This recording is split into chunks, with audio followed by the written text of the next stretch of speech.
phone. You know he's only calling 'cause he's something alone too. Don't let him in, no, I can't kick him out again free.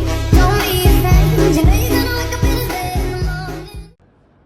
Assalamualaikum warahmatullahi wabarakatuh. Perkenalkan, nama saya Muhammad Fatur Rahman, NIM 24242031 dari kelas STIK BPD BKS dan salah satu mahasiswa di Istighfar.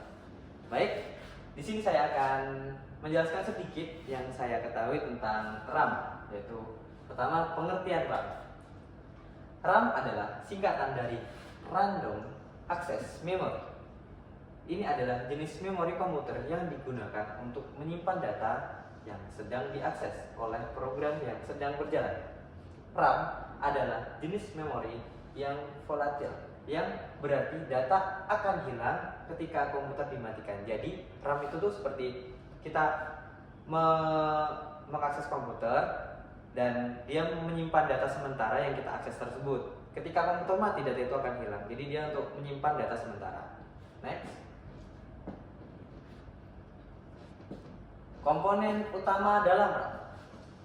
DRAM, Dynamic Random Access Memory, adalah jenis memori utama yang digunakan dalam RAM, yang terdiri dari jutaan sel kapasitor kecil yang menyimpan data dalam bentuk muatan listrik.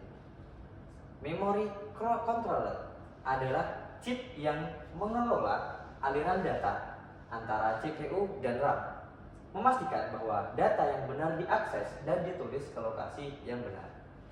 Address decoder membantu menentukan lokasi memori yang benar di dalam RAM. Untuk mengakses data, itu menerjemahkan alamat logis dari CPU ke alamat fisik RAM. Next. Jenis-jenis RAM. DDR, Double Data Rate, adalah standar RAM yang populer yang memungkinkan transfer data 2 kali per siklus clock, meningkatkan kecepatan dan kinerja.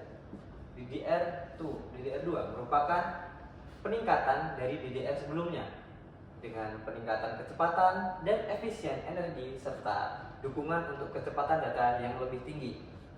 DDR3 menawarkan peningkatan kecepatan, efisien daya, dan kapasitas dibanding dengan DDR2 yang memungkinkan transfer data yang lebih cepat dan lebih banyak.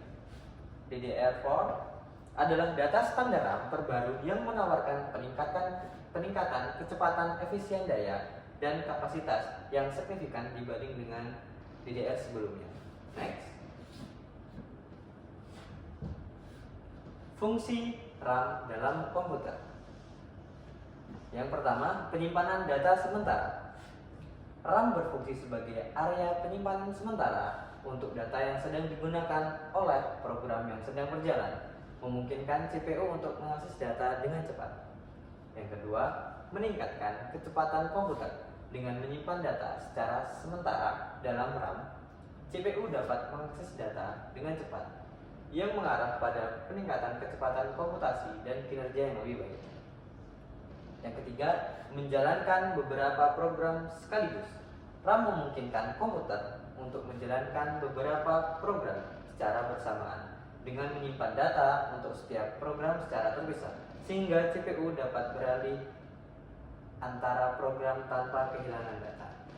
Baik, mungkin hanya itu yang bisa saya sampaikan sedikit tentang pengetahuan saya tentang RAM. Selebihnya saya mohon maaf, saya akhiri. Wassalamualaikum warahmatullahi wabarakatuh.